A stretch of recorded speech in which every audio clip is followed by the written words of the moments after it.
Hi, and welcome to the Oyster Stew podcast. I'm Libby Hall, Director of Communications for Oyster Consulting.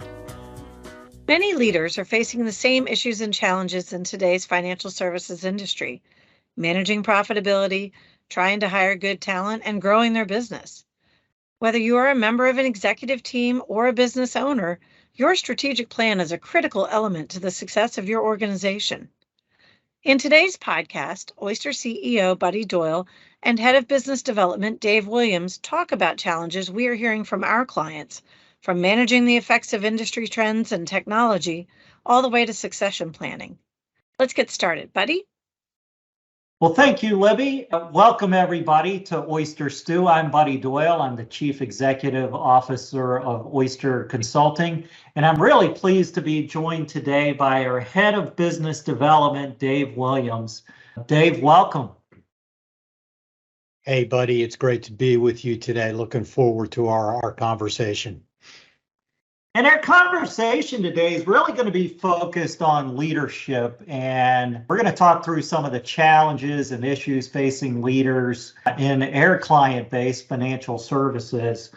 But boy, don't we all tend to face the same challenges anyway, right? Regardless of what industry you're in, you're trying to get good talent, you're trying to grow your business, you're trying to manage profitability. And it's been kind of an unusual few years here for doing that. Dave, what are you seeing out there in terms of our clients who are starting to get into planning for 2023? Have you gotten any good feedback yet? Yeah, absolutely, Buddy. And maybe we can kind of begin today to talk a little bit about the planning aspect of running a business. And I think whether you're on the executive team, whether you're a business owner, whether you're just generally part of the team, a strategic plan, I think, is a critical element of the success of any organization out there. Doesn't matter whether you're a small firm, a medium firm, large firm, you can be an RIA, you can be a broker dealer, but generally you should be thinking about your upcoming year from a strategic standpoint, and most specifically from the creation of a strategic plan. I know we do that at Oyster, and I know we begin that planning process well into the year before. Probably, I think for our 2022 plan, Buddy, we probably started in probably late summer, early fall to make sure we had a plan in place to kind of map out what we were going to do in 2022. And, when you think about a plan, you think about a strategic plan, you think about a couple different elements. You certainly think about growing your business. I know we had that in our plan. We wanted to grow our business by 20% in 2022. You think about improving efficiencies in your organization. Always want to become more efficient. You want to kind of scale everything that you possibly can. And probably most importantly, we think about our teammates, and we also think about our clients. We think about how we're going to make it better for them looking forward in 2022 in this particular case. So when I look at kind of what's happened in, let's say, the last 7 months of this year, I'm hoping that all those listening to our podcast today have put together a plan, and they are looking at that plan because a lot has changed in the first 7 months of this year. I think we've seen probably from a revenue standpoint that interest rates have returned to higher levels. And what that means is generally better revenue sharing if you're a broker dealer out there. We've seen probably, I won't call it a bear market, I won't call it a recession, very difficult to define, but we've seen really the first down market in a fairly long period of time, though we've seen a little bit of an upswing in the last couple of months. But, the previous, 10 years of our bull market, everybody looks good. From a business owner, from a management standpoint, everybody looks good because your assets are growing, business is better. But when you kind of enter into a little bit of a downturn in the market, things aren't quite as good as they have been, and you get a little bit exposed from a management standpoint. But hopefully, firms have kind of planned for that as they thought about their strategic plan for 2022. Hopefully, they've thought about how they're going to react to the earlier market, the downswing in the market that we've seen, to kind of react to that, pivot to that, and kind of see how they're looking forward to making those changes in 2022. Yeah, I think the market has made 2022 anything but business as usual because, again, it's been like most years, a year of good and bad, but depending on your perspective, interest rates going up have been good for revenue sharing. It also sort of reset the risk premiums on the market and had a negative consequence on asset levels for a lot of firms, which is another good source of revenue is your assets. So you've got to really take a look at what's going on out there, and the picture isn't real clear, I think, for any of us of what the future holds. And it's a little harder to read the tea leaves these days with wars going on and with interest rate volatility. We're in an election cycle. There's just a lot of different components of what's going on here, not to mention we still got COVID kind of going up and down, and it's changed a lot of our employees' mindsets about where they want to be and how they want to work and who they want to work with.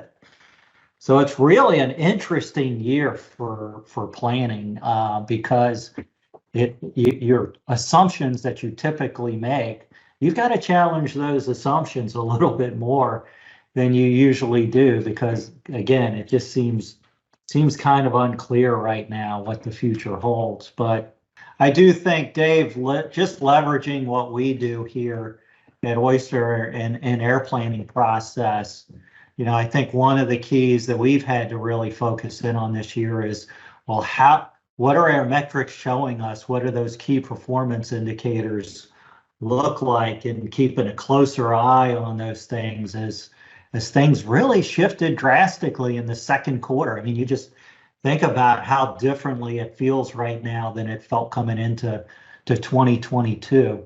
Just want to make sure you've got your eyes wide open. Yeah, and when you think about what has kind of happened in the last 7 or so months this year, buddy, we've kind of focused on what the market has done. But as you well know, the regulatory changes that are ever present in our organization, the regulation changes, the challenges that are created by those changes, whether you're an RIA or a broker dealer, are something that you always need to be thinking about. I mean, that is an ever constant in our industry is regulation change, and it has pretty deep-seated effects on the way business is done, and you can almost always expect some kind of change is going to occur from a regulation standpoint that is going to have some major impact on any industry, or excuse me, any business out there. Yeah, absolutely, and I think that we've certainly seen a lot of regulatory change this year, and some regulatory change that you may see in the future is actually in the present, right? I think when you look at the major things that got put in recently with Reg BI implementations, we're seeing examiners coming around and checking on Reg BI and asking questions about the details that they looked for in Reg BI. How are you supervising people hitting grid hurdles where they'll get production bonuses, and is that still in the best interest? Those things may have slipped past you in the past, and they'll be right in the forefront here pretty soon if you haven't addressed those. But you've got the DOL rollover rule has impacted a lot of firms. That disclosure requirement became required this year. Are you doing that efficiently? Are you doing that effectively? You can go back and look at some of these things. And Dave, we talked about efficiency early on. It's really important that not only do you comply with the rules because they exist, and if you don't, it can be tough. If you're in the gray area, it can be really expensive to be right with the regulator while you thumb wrestle with them. But I think that there's some backward looking things that you can do about efficiency and effectiveness and managing your risk. And then there's the forward looking things of what's potentially coming next year and how can I get prepared for that. I see there's a rule proposal out there around how you disclose your ESG strategies and investments. And ESG's been a hot topic, positives and negatives, and people are on different sides of the fence there. But if you're going to do it, you need to do it in a way that keeps you as safe as you can from regulators and plaintiffs' counsel, while saying there's a big opportunity to make some money out here. And that's really pulling it all together.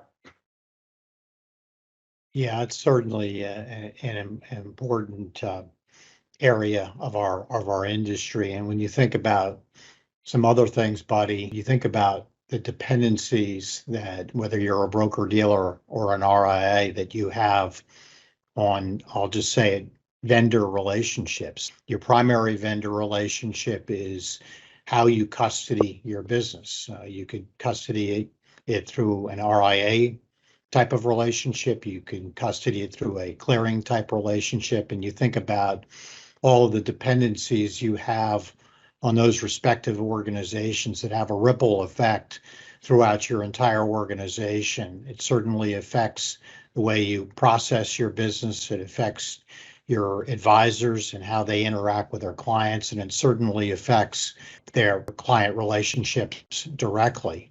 And then you think about your technology dependencies. Generally speaking, most firms use outside technology vendors to allow their financial advisors, their advisors, to serve their clients as well as they can.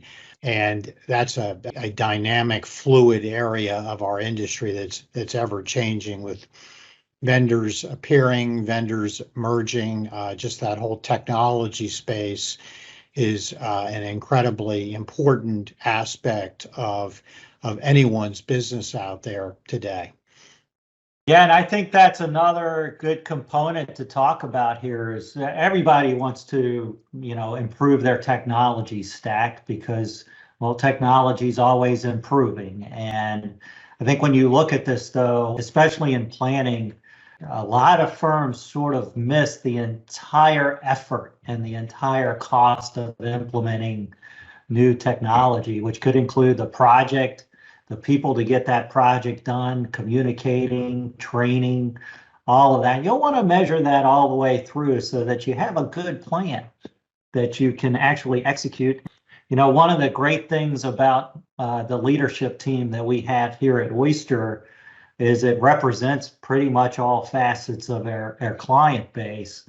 Our leadership team looks a lot like our clients do from their leadership teams as far as the things we're focused on, whether it's finance and capital through our CFO, who also runs our FinOp and fractional CFO practices. So we get great input there. We have our general counsel kind of keeping tabs on changing laws and rules and regulations. Ed Wegner runs our compliance group, so he's always kind of in our ear about the compliance and regulatory changes and the things that they don't announce, like changes in enforcement focus or opinions, maybe some guidance that's coming out there. And then Dave, obviously your business development, you keep us looking at the future and what the pipeline looks like and where the market is going so we can kind of skate to where the puck is going. And then we've got Pete Bowman with the strategic planning and execution to make sure that you do it right. So, yep. And of course, I run the software business. Not everybody has a software business, although if you think about it, you probably do have a software business because most of your clients are probably interacting with you through a piece of software digitally at some point in their life cycle, either through performance reports or portals or things like that. So it really is. We kind of have a similar view. We get inputs from all of those different areas, and then you have to challenge it and make the tough calls about what you're going to invest in, what you're not going to invest in, which is where the fun begins.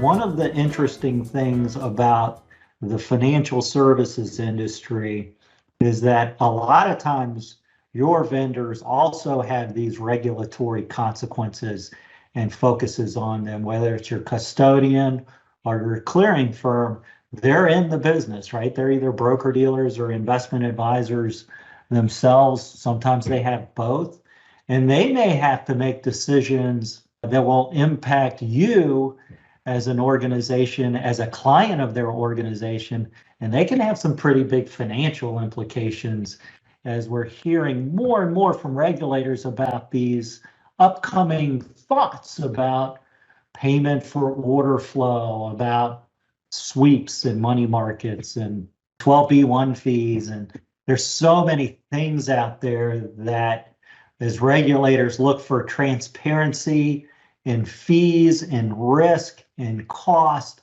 you need to be focused on how you can achieve that transparency through disclosures, but also where you can't. And there's been a lot of talk about that as well, where you can't mitigate the conflict enough to still be able to manage it. And we're going to start probably hearing more about that as we come up. So do look at where your concentrated incomes are as well, and ask yourself how you feel about that risk and what you can do to broaden that out. That can be really important and has nothing to do with customer preference for products or investments or what the market's going to do. But that is something you ought to be talking about in your meetings. I mean, historically, we've only seen revenue compression. Revenues are not getting broader and larger. They're shrinking and shrinking, and all the component pieces where firms had enjoyed revenue streams have either been greatly reduced or eliminated. And a lot of those revenue streams kind of flow, or used to flow, right down to the bottom line. And as you said, Buddy, the regulators are looking at that, and they're looking at the transparency of that. And sometimes disclosing that is not enough for the regulators. They don't feel that that's in the customer's best interest. So as you think about your firm and you think about the risks, the financial risks that you have going forward, you should be thinking about what was a constant may not be a constant anymore. Absolutely. I think the future will be different. That is for sure. We will not be going back to whatever normal is.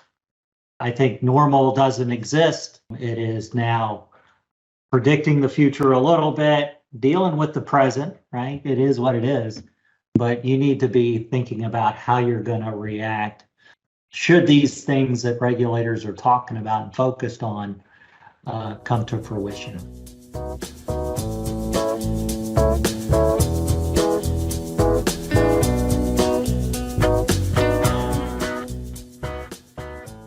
You know, another thing, Buddy, as we're out in the marketplace, our business development team, and talking to business owners, and we're talking to their leadership teams. Probably one constant we are always hearing is what does succession look like in your organization? Many firms have been around for many decades. There's usually a lot of legacy involved from family members in a lot of firms out there.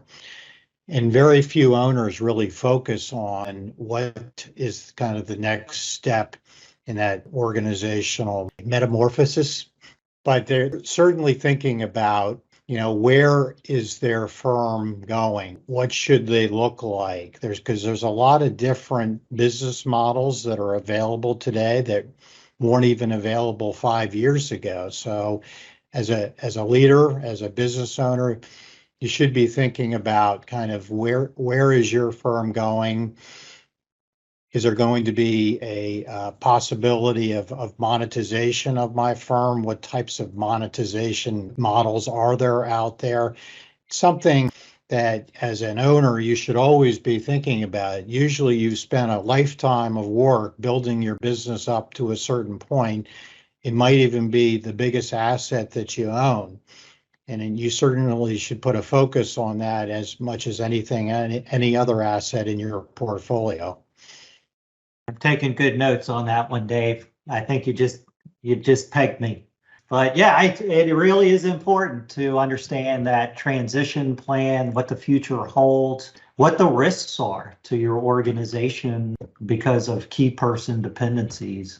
We've worked real hard to make sure I'm redundant here at Oyster, and we've done a good job of that. So that was one of the early things we tried to do, was make sure that if I go away, it's a good thing for the firm.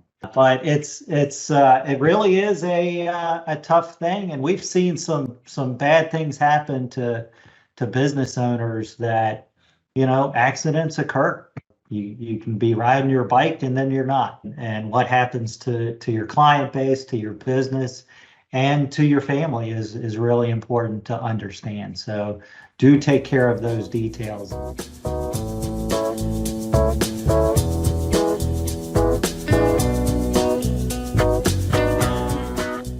So that's all the time we have for today. Thanks for listening. We really do appreciate it, and we hope you'll tune back in for future podcasts. Thanks, everyone, for listening. If you'd like to learn more about our experts and how Oyster can help your firm, visit our website at oysterllc.com.